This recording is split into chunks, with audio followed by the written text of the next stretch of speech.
आपले MHT CET 2025 मध्ये जर सगळ्यात स्कोर बूस्टिंग सब्जेक्ट कोणता असेल तर तो मॅथ्स आहे। तुम्ही विचार करा, फिजिक्स आणि केमिस्ट्रीच्या प्रत्येक क्वेश्चन्सला 1 मार्क्स ईच आहे आणि मॅथ्स मध्ये प्रत्येक क्वेश्चनला 2 मार्क्स ईच आहेत आणि आपलं टोटल जे पर्सेंटाइल आहे ते टोटल स्कोर जो आहे फिजिक्स, केमिस्ट्री आणि मॅथमॅटिक्सचा आउट ऑफ 200 त्याच्यावरती डिटरमाइन होतं। मग जर पर्सेंटाइल बूस्टिंगसाठी मॅथ्समध्ये जर एवढे तुम्ही शक्य तितके मार्क्स जेवढे स्कोर कराल तेवढं तुमच्या पर्सेंटाइलसाठी चांगलं आहे। त्यामुळे मॅथ्स जो आहे ना एक क्रुशियल पार्ट आहे आपल्या CET एक्झाममध्ये। खरं तर गेल्या 2 वर्षांपासून जर बघाल ना मॅथ्सची जी डिफिकल्टी लेवल आहे काही प्रमाणात JEE मेन्स लेवलची झालेली आहे। मग विद्यार्थ्यांच्या मनात एक तर 2 डाऊट्स येतात। एक म्हणजे काय की आता थिअरॉटिकल पार्ट आमच्या सगळा क्लिअर आहे, कन्सेप्ट सगळ्या क्लिअर आहेत, फॉर्म्युलेज पार्ट आहेत, परंतु PYQs किंवा MCQ ज्यावेळी सॉल्व्ह करायला बसतो त्यावेळी ब्लँक होऊन जातं, ती सॉल्व्ह होत नाहीत। दुसरा डाऊट म्हणजे काय येतो, एक तर त्यांचे काही चॅप्टर्स आहेत ते खूप डिफिकल्ट जातात। उदाहरणार्थ कॅल्क्युलसचा पार्ट डिफिकल्ट जातो, 3D किंवा वेक्टर्स असे टॉपिक्स आहेत जे मुलांना समजतच नाही आहेत। म्हणजेच काय, एकतर मॅथ्स स्कोर बूस्टिंग पण आहे, त्याचसोबत त्याचे काही पार्ट आहेत विद्यार्थ्यांना समजत नाहीत। मग खरं तर आजच्या या व्हिडिओमध्ये पुढच्या 10 मिनिटांमध्ये मॅथ्समध्ये 100% कसं स्कोर करता येईल मी तुम्हाला सांगणार आहे। पुढच्या 10 मिनिटांमध्ये तुम्हाला अशा 5 टिप्स देणार आहेत जेणेकरून जर तुम्ही आतापासून CET एक्झामच्या मॅथ्सचं प्रिपरेशन करत असाल तर तुम्ही नक्की 100% मॅथ्समध्ये स्कोर करू शकता। अराउंड तुम्ही विचार करा, मॅथ्समध्ये जर 100% हवं असेल ना तर अराउंड 76 किंवा 80च्या अराउंड जरी स्कोर केलात ना तरी इनफ आहे आणि इतकं काही डिफिकल्ट नाही आहे, ती खूप इझी आहे। तर सगळ्यांना नमस्कार, मी संदीप मिल्के, PICT स्टुडंट। आजच्या व्हिडिओमध्ये मॅथ्सबद्दल कंप्लीट स्ट्रॅटेजी तुम्हाला एक्सप्लेन करतोय। तर चॅनलला नक्की लाईक करा, शेअर करा आणि सबस्क्राईब देखील करा। तर सुरुवात करूया आजच्या नवीन व्हिडिओला।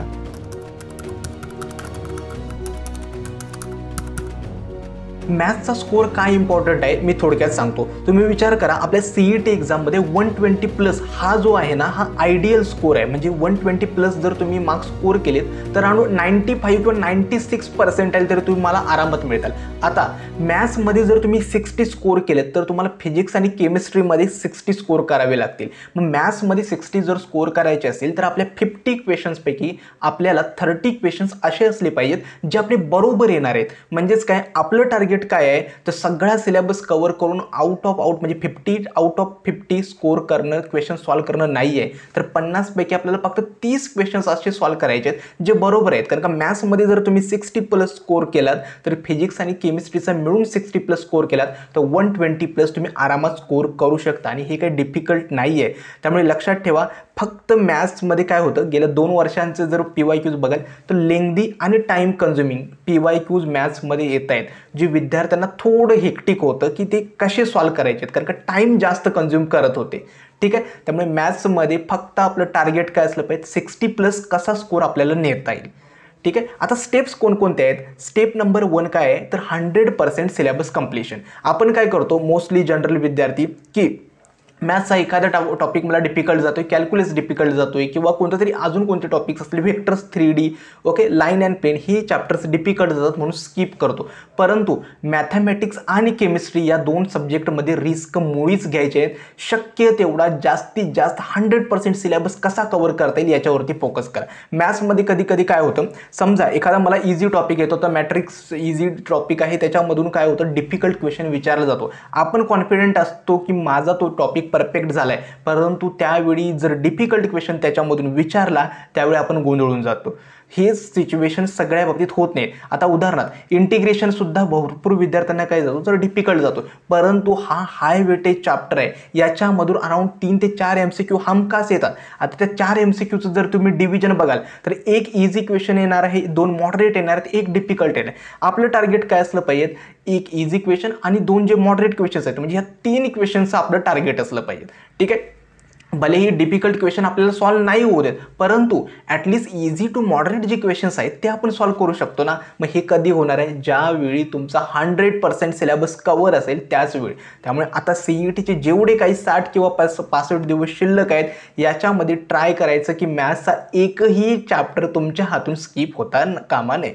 स्टेप नंबर 2 असणार आहे, ती काय असणार आहे तर हाय वेटेज आणि इझी चॅप्टर्स आहेत त्याच्यावरती आपण टार्गेट केलं पाहिजे। आता उदाहरणार्थ सांगतो, तर प्रत्येकाचे हाय प्रत्येकाला इझी वाटणारे चॅप्टर्स वेगवेगळे असतात. काही विद्यार्थ्यांना म्हणजे कॅल्क्युलसचा पार्ट इझी वाटत असतो, काही विद्यार्थ्यांना मॅथ्सचा पार्ट 1 आहे तो इझी वाटत असतो. आता लॉजिक असेल, मॅट्राइस असेल, ट्रिग्नोमेट्रिक फंक्शन्स असेल, प्रोबॅबिलिटी डिस्ट्रीब्युशन असेल, लिनियर प्रोग्रामिंग असेल, हे जे असे काही चॅप्टर्स आहेत याच्यामधून दरवर्षी इझीच लेवलचे क्वेश्चन्स विचारले जातात. मग हे चॅप्टर्स आधी पहिल्यांदा आपण परफेक्ट करायचे आणि त्यानंतर जे उरलेले चॅप्टर्स आहेत डिफिकल्ट आहेत त्यांना आपण सेकंड प्रायोरिटी द्यायची. मात्र एक लक्षात ठेवा, कुणीही हे जे इझी आणि हाय वेटेज चॅप्टर्स आहेत त्यांना स्किप करायचे नाहीत. ही होती स्टेप नंबर 2. स्टेप नंबर 3 काय असणार आहे की चॅप्टर एखादा आहे तर तो कसा कव्हर करायचा. तर उदाहरणार्थ वेक्टर्स हा टॉपिक आहे तर त्याला मी कसं कव्हर करणार आहे. एक म्हणजे काय, आपल्या थिअरॉटिकल कन्सेप्ट सगळ्या क्लिअर पाहिजेत. जेवढ्या तुमच्या थिअरॉटिकल कन्सेप्ट क्लिअर असतील, जेवढे तुमचे फॉर्म्युलेज पार्ट व्यवस्थित असतील, ते फॉर्म्युलेज मॅन्युप्युलेट करायला येत असतील तर तुमचे PYQ सॉल्विंगमध्ये काहीही अडचण येणार नाही. त्यामुळे एखादा चॅप्टर समजा मी वेक्टर्स पिकअप केला तर काय करेल, जर वन शॉट लेक्चर्स असतील, ठीक आहे, आता भरपूर टीचर्स लाईक दिनेश सर असतील, त्यानंतर आपले गणितांकचे अंकुश सर असतील, यांच्या चॅनलवरती वन शॉट लेक्चर्स आहेत, त्याच्यामधून त्या चॅप्टरची समरी किंवा थिअरी तुम्ही कव्हर करा आणि त्यानंतर काय करा तर PYQ सॉल्व करायला स्टार्ट करा. ठीक आहे. त्याच्यानंतर PYQs किती सॉल्व करायचे आहेत, लास्ट 4 इयर्सचे जरी PYQs केलेत ना तरी ते परफेक्ट आहेत. आता MCQ किती सॉल्व करायचे हा एक डाऊट असतो. ज्यावेळी काय करायचं, आता समजा मी वेक्टर टॉपिक घेतला, त्याचे वन शॉट लेक्चर्स कव्हर केले, PYQs लास्ट 2 ते 3 इयर्सचे सॉल्व केले, त्याच्यानंतर ज्यावेळी तुम्हाला वाटतं की माझे 3 इयर्सचे जे PYQs आहेत ते परफेक्ट झालेले आहेत, ठीक आहे, म्हणजे मला PYQs व्यवस्थित जमत आहेत, त्यावेळी ॲडिशनल PYQ सॉल्व करायची किंवा अजून MCQ सॉल्व करायची गरज नाही आहे. ठीक आहे. ज्यावेळी वाटतं की कॉन्फिडेंट येतो ना आपल्याला की बाबा माझे क्वेश्चन सॉल्व होत आहेत, त्यावेळी तिथं स्किप करा आणि पुढच्या चॅप्टरवरती मूव्ह करा. आता PYQ ज्यावेळी तुम्ही सॉल्व करताय किंवा एखादा चॅप्टर समजा आज तुम्ही सॉल्व केलेला आहे किंवा कव्हर केलेला आहे, तो चॅप्टर तुम्हाला अगेन अँड अगेन रिव्हिजिट करावे लागणार आहेत. मोस्ट ऑफ द विद्यार्थी काय करतात, आज PYQ सॉल्व झालेत, त्यांना वाटतं की बाबा माझा चॅप्टर कव्हर झाला, आता मी डायरेक्ट CETच्या वेळी रिव्हिजन करेल. PYQsला अगेन अँड अगेन रिव्हिजन करावं लागणार आहे. ही होती स्टेप नंबर 3. स्टेप नंबर 4 काय असणार आहे, तर PYQs किंवा MCQs विद्यार्थ्यांकडून सॉल्व का होत नाहीत हा एक मेन डाऊट असतो की ते सगळं बोलतात की माझी थिअरी कव्हर आहे, सगळं थिअरॉटिकल कन्सेप्ट, नंतर MCQ का सॉल्व होत नाहीत.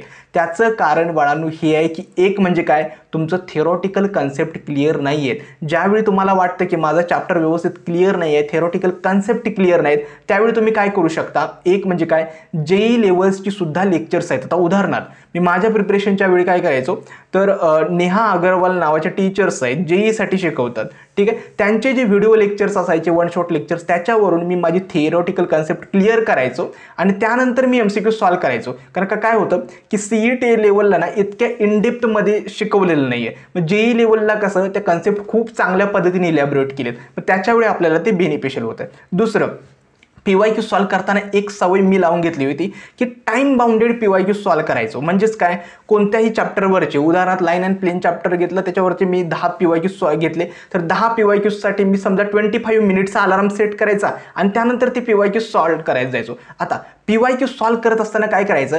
प्रत्येक PYQ सॉल्व करत बसायची गरज नाही आहे. काही वेळा तुम्ही तुक्का ट्रिक्स किंवा गेसिंग सुद्धा त्याची सवय तुम्हाला झाली पाहिजे. म्हणजे आतापासून तुम्ही तुमच्या ब्रेनला असं ट्रेन करा की समजा एखादा डिफिकल्ट क्वेश्चन जर तुमच्या समोर आला तर तुम्ही CET एक्झाम सारखंच त्या क्वेश्चनला टॅकल करायचं आहे. म्हणजे डायरेक्टली सोल्युशन्स बघायचे नाहीत. त्यासाठी काय करा, समजा क्वेश्चन आला, ट्राय करा की तो सॉल्व होतो की नाही. होत नसेल तर हिंट्स वगैरे शोधा की अजून काही वगैरे भेटतात की नाही. म्हणजे जर काही आठवत नसेल तर पुस्तकामधून त्याचं सोल्युशन पण बघा. मात्र जे तुम्ही सोल्युशन बघताय ते परफेक्टली समजून घ्या आणि नेक्स्ट टाइम ज्यावेळी तुम्ही तो क्वेश्चन सॉल्व करणार त्यावेळी मात्र तो सॉल्व झाला पाहिजे. त्यामुळे तुम्ही रिग्रेट वाटून घ्यायची गरज नाही आहे की मला क्वेश्चन सॉल्व होत नाहीत, कॉन्फिडन्स येत नाही, PYQ सॉल्व होत नाहीत. एक पॉझिटिव्ह गोष्ट काय माहीत आहे, जरी तुम्हाला क्वेश्चन सॉल्व होत नाही, ॲटलिस्ट तुम्ही ट्राय करताय, ती गोष्ट समजून घेताय. आता नाही सॉल्व झाले तर तुम्ही ज्यावेळी पुढच्या वेळी ती गोष्ट सॉल्व करणार आहात त्यावेळी नक्की याचा तुम्हाला बेनिफिट होईल. त्यामुळे रिग्रेट वाटून घेण्यात काही अर्थ नाही आहे. जर PYQ सॉल्व होत नसेल तर थिअरॉटिकल कन्सेप्ट परफेक्ट करा, त्याच्यानंतर PYQ सॉल्व करायला ट्राय करा. PYQ सॉल्व करताना थिअरॉटिकल ट्रिक्स म्हणजे शॉर्ट ट्रिक्स किंवा तुक्का ट्रिक्स, ऑप्शन इलिमिनेशन, अशा ज्या टेक्निक्स असतात त्या आत्तापासून इम्प्लिमेंट करायला यूज करा. आणि शेवटच्या दिवशी डायरेक्टली तुक्का स्ट्रॅटेजी वगैरे इम्प्लिमेंट होते असं नाही आहे. त्याची प्रॅक्टिस जी आहे ती आत्तापासून झाली पाहिजे. ठीक आहे. स्टेप नंबर 5 काय असणार आहे तर शॉर्ट ट्रिक्स आणि टुक्का स्ट्रॅटेजी. खरं तर ही शॉर्ट ट्रिक्स वगैरे काय आहेत ना, याची मी तुम्हाला आत्ता जसं सांगितलं की याची सवय तुम्हाला आत्तापासून झालेली बरी. कारण काय याच्यामध्ये काय होतं, एकतर तो आपण क्वेश्चन्स आहेत ना ती वाईजली चूज करायला शिकलं पाहिजे. कारण का आपलं टार्गेट काय आहे तर 50 क्वेश्चन्स आपल्याला सॉल्व्ह करायचे, परंतु या 50मध्ये सुद्धा 10 ते 15 क्वेश्चन्स असे आहेत जे खूप डिफिकल्ट आहेत. आणि जर ते क्वेश्चन्स एखादा समोर आला आणि आपण काय करतोय मोजून 5 ते 7 मिनिटे एकाच क्वेश्चनवरती बसलोय तरी पण तो सॉल्व्ह होत नाही. ज्यावेळी असा टाइम कन्झ्युमिंग क्वेश्चन तुम्हाला भेटेल त्यावेळी तिथंच तुम्ही त्याला स्किप करा आणि पुढच्या क्वेश्चनवरती मूव्ह करा. भरपूर मुलांसोबत हाच प्रॉब्लेम झाला होता की विद्यार्थ्यांना पुढं मूव्ह ऑन होता येत नाही, एकाच क्वेश्चनमध्ये चिकटवून बसत. असं करू नका, ठीक आहे. दुसरं ऑप्शन इलिमिनेशन टेक्निक सुद्धा भरपूर आहेत, म्हणजे काही काही ऑप्शन पुटिंग टेक्निक्स आहेत. उदाहरणार्थ आता परपेंडिक्युलर लाईनचं वगैरे इक्वेशन वगैरे ज्यावेळी फाइंड करा म्हटलेलं असतं त्यावेळी शॉर्ट ट्रिक्स डायरेक्टली आपण ऑप्शन्स पर्यायामध्ये इक्वेशनमध्ये पुट करून आपण त्याचं इक्वेशन फाइंड करू शकतो. मग अशा ज्या काही गोष्टी असतात शॉर्ट ट्रिक्स वगैरे याची तुम्ही इम्प्लिमेंटेशन करा, ठीक आहे. आणि ज्या शॉर्ट ट्रिक्स वगैरे असतील किंवा तुक्का स्ट्रॅटेजी होईल आज त्यांची प्रॅक्टिस बाळगणं आत्तापासून होणं गरजेचे आहे. आणि शेवटच्या मोमेंटला जाऊन जर तुम्ही म्हणाल की मला तुक्का स्ट्रॅटेजी वगैरे फॉलो करायच्यात तसं होत नाही. त्याची सवय आत्तापासून लावून घ्या, ठीक आहे. त्याच्यानंतर आता 11चा सिलेबस कधी कव्हर करायचा आहे. 11चे जनरली जे क्वेश्चन्स असतात डिफिकल्ट लेवलचे जास्त येत नाहीत, मॉडरेट लेवलचेच येतात. आत्ता 11चा फोकस करण्याऐवजी माझं म्हणणं काय, शेवटच्या एका महिन्यामध्ये म्हणजे आपण काय करूया मार्च महिन्यामध्ये जर 11चा जरी टॉपिक जर कव्हर केलेत ना तरी होऊन जाईल. कारण का आता बोर्ड एक्झाम पण आहे, त्यानंतर बाकीच्या गोष्टी पण आहेत.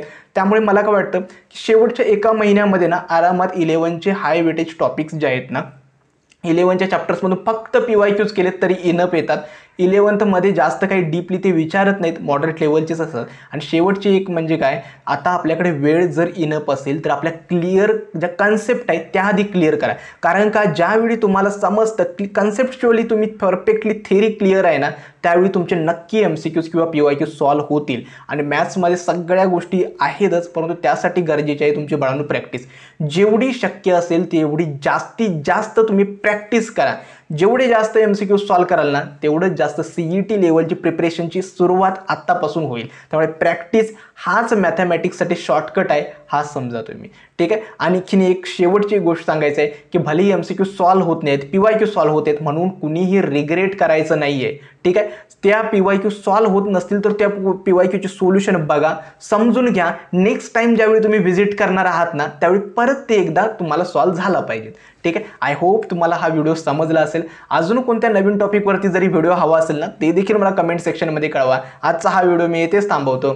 धन्यवाद.